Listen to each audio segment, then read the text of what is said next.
नमस्कार मेरे प्यारे बच्चों, आज आपके समक्ष हम यूनिट सेकंड और इंटर क्लास की फिजिक्स लेकर के उपस्थित हुआ हूं, जिसमें आपको हम यूनिट सेकंड के अंतर्गत पहला चैप्टर जो है प्रकाश का परावर्तन, इसके बारे में बताएंगे। आइए, इसकी पहली हेडिंग जो है वो है प्रकाश। प्रकाश यानी लाइट। प्रकाश क्या है? देखिए, प्रकाश एक प्रकार की ऊर्जा है। प्रकाश क्या है? प्रकाश एक प्रकार की ऊर्जा है और जिसकी सहायता से हमें वस्तुएं दिखाई देती हैं। तो इसमें आपको लिख लेना है कि प्रकाश जो है वो प्रकाश एक प्रकार की ऊर्जा है।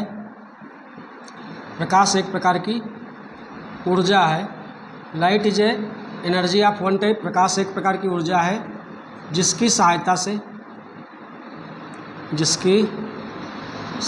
से हमें वस्तुएं दिखाई देती हैं। जिसकी सहायता से हमें वस्तुएं दिखाई देती हैं। अर्थात प्रकाश जो है एक प्रकार की एनर्जी है जो हमें वस्तुओं को देखने में सहायक होती है। कल्पना कीजिए, आप अंधकार कमरे में जाओगे जहाँ पर काफ़ी अंधेरा हो और उस समय आप वस्तुओं को देखोगे तो आपको वस्तुएं नहीं दिखाई देंगी। क्यों नहीं दिखाई देंगी?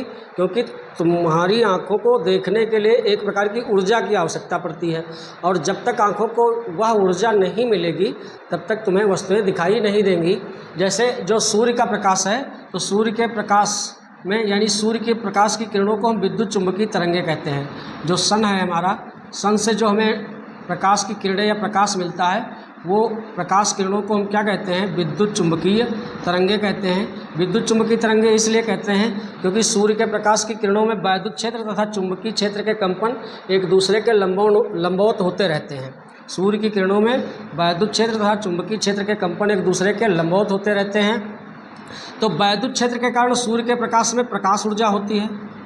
वैद्युत क्षेत्र के कारण सूर्य के प्रकाश में प्रकाश ऊर्जा होती है और चुंबकीय क्षेत्र के कारण सूर्य के प्रकाश में ऊष्मीय ऊर्जा होती है। कौन सी ऊर्जा होती है? ऊष्मीय ऊर्जा होती है। यानी ये जो प्रकाश ऊर्जा होती है ये किसके कारण होती है? वैद्युत क्षेत्र के कारण होती है। और जो ऊष्मीय ऊर्जा होती है ये किसके कारण होती है? चुंबकीय क्षेत्र के कारण होती है। तो ये बात आपके समझ में आ गई होगी कि सूर्य से जो प्रकाश की किरणें आती हैं उन किरणों को हम वैद्युत चुंबकीय तरंगे कहते हैं। तो वैद्युत चुंबकीय तरंगों में दो प्रकार के क्षेत्र होते हैं। एक होता है वैद्युत क्षेत्र, दूसरा होता है चुंबकीय क्षेत्र। वैद्युत क्षेत्र के कारण प्रकाश की किरणों में प्रकाश ऊर्जा होती है और चुंबकीय क्षेत्र के कारण प्रकाश की किरणों में प्रकाश ऊष्मीय ऊर्जा होती है। प्रकाश ऊर्जा के कारण हमें वस्तुएं दिखाई देती हैं और ऊष्मीय ऊर्जा के कारण हमें गर्मी का अनुभव होता है। जब यही सूर्य का प्रकाश चंद्रमा की सतह पर पड़ता है। कहाँ पड़ता है? चंद्रमा की सतह पर। तो चंद्रमा की सतह सूर्य के प्रकाश से चुंबकीय क्षेत्र का अवशोषण कर लेती है। जब सूर्य का यही प्रकाश चंद्रमा की सतह पर पड़ता है तो चंद्रमा की सतह क्या करती है? या सूर्य के प्रकाश से चुंबकीय क्षेत्र का अवशोषण कर लेती है और वैद्युत क्षेत्र को रिफ्लेक्ट करती है। कहाँ के लिए? पृथ्वी के लिए। कहाँ के लिए? पृथ्वी के लिए। इसलिए जो चंद्रमा का परावर्तित प्रकाश पृथ्वी पर आता है उसमें वस्तुएं तो दिखाई देती हैं परंतु हम गर्मी का अनुभव नहीं करते हैं। क्यों? क्योंकि उसमें ऊष्मीय ऊर्जा का अभाव होता है और ऊष्मीय ऊर्जा के अभाव का मतलब उसमें चुंबकीय क्षेत्र के कंपन नहीं होते हैं। उनका चंद्रमा की सतह के द्वारा अवशोषण हो जाता है। तो ये बात आपको समझ में आ गई होगी कि प्रकाश क्या है। प्रकाश एक प्रकार की ऊर्जा है जिसकी सहायता से हमें वस्तुएं दिखाई देती हैं और स्वयं प्रकाश हमको दिखाई नहीं देता है। प्रकाश के आधार पर वस्तुएं दो प्रकार की होती हैं। प्रकाश के आधार पर the basis of the light all object are two types. प्रकाश के आधार पर सभी वस्तुएं दो प्रकार की होती हैं। पहली जो होती हैं वो होती हैं प्रदीप्त वस्तुएं। पहली क्या होती हैं? प्रदीप्त वस्तुएं होती हैं। और जो दूसरी होती हैं वो होती हैं अप्रदीप्त वस्तुएं। अप्रदीप्त वस्तुएं, ये जो प्रदीप्त वस्तुएं होती हैं ये स्वयं प्रकाश उत्पन्न करती हैं। ये जो प्रदीप्त वस्तुएं होती हैं स्वयं प्रकाश उत्पन्न करती हैं। स्वयं प्रकाश जो वस्तुएं स्वयं प्रकाश उत्पन्न करती हैं उनको हम प्रदीप्त वस्तुएं कहते हैं। आप लिख सकते हो प्रदीप्त वस्तुएं हेडिंग डालकर कि वह वस्तुएं जो स्वयं प्रकाश उत्पन्न करती हैं प्रदीप्त वस्तुएं कहलाती हैं। जैसे सूर्य है, सूर्य स्वयं प्रकाश उत्पन्न करता है तो सूर्य एक प्रकार की प्रदीप्त वस्तु है। मोमबत्ती है, मोमबत्ती अगर स्वयं प्रकाश उत्पन्न करती है तो मोमबत्ती एक प्रदीप्त वस्तु है।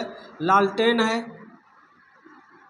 तारे हैं, तो वह सभी वस्तुएं जो स्वयं प्रकाश उत्पन्न करती हैं, जिनके पास अपना प्रकाश एवं अपनी ऊष्मा होती है, उनको हम प्रदीप्त वस्तुएं कहते हैं। अप्रदीप्त वस्तुएं वह वस्तुएं होती हैं जो स्वयं प्रकाश तो नहीं उत्पन्न करती, ये वस्तुएं स्वयं प्रकाश नहीं उत्पन्न करती हैं, परंतु दूसरे के प्रकाश में दिखाई देती हैं, जैसे या चमकती हैं। दूसरों के प्रकाश में ये वस्तुएं चमकती हैं। जैसे मान लीजिए मेज है, मेज स्वयं प्रकाश नहीं उत्पन्न करती है, लेकिन जब दूसरे के प्रकाश की सहायता से देखोगे तो ये चमकेगी या दिखाई देगी। मेज है, कलम है, पेन है, तो ये जो स्वयं प्रकाश नहीं उत्पन्न करती। चंद्रमा है, पृथ्वी का जो उपग्रह चंद्रमा है, ये अप्रदीप्त वस्तु है, क्योंकि ये सूर्य के प्रकाश में हमको चमकता हुआ दिखाई देता है। तो इस प्रकार से आप लोग समझ गए होंगे कि क्या होती हैं प्रदीप्त वस्तुएं और क्या होती हैं अप्रदीप्त वस्तुएं। बेसिक से लेकर के चल रहे हैं और पूरा डिटेल आप चैप्टर का धीरे धीरे जानोगे। तो प्रकाश के आधार पर सभी वस्तुएं दो प्रकार की होती हैं। नंबर 1 प्रदीप्त वस्तुएं, नंबर 2 अप्रदीप्त वस्तुएं। प्रदीप्त वस्तुएं वह होती हैं जो स्वयं प्रकाश उत्पन्न करती हैं, जैसे सूर्य है, मोमबत्ती है, लालटेन है। अप्रदीप्त वस्तुएं वह होती हैं जो स्वयं प्रकाश तो उत्पन्न नहीं करती हैं, परंतु दूसरों के प्रकाश में चमकती हैं या दिखाई देती हैं, जैसे मेज है, कलम है, पेन है, चंद्रमा है। आपका विश्वास ही हमारी ताकत है। क्या आप अपनी क्लास में 90 पल्स नंबर लाना चाहते हैं? तो अभी चैनल को सब्सक्राइब करें और अपने क्लास की तैयारी बिल्कुल फ्री करें। साथ ही पाए फ्री नोट्स और कंप्यूटर बेसिक क्लासेस, लाइव और रिकॉर्डेड क्लासेस। अभी चैनल को सब्सक्राइब कर बेल आइकन को ऑन कर ले।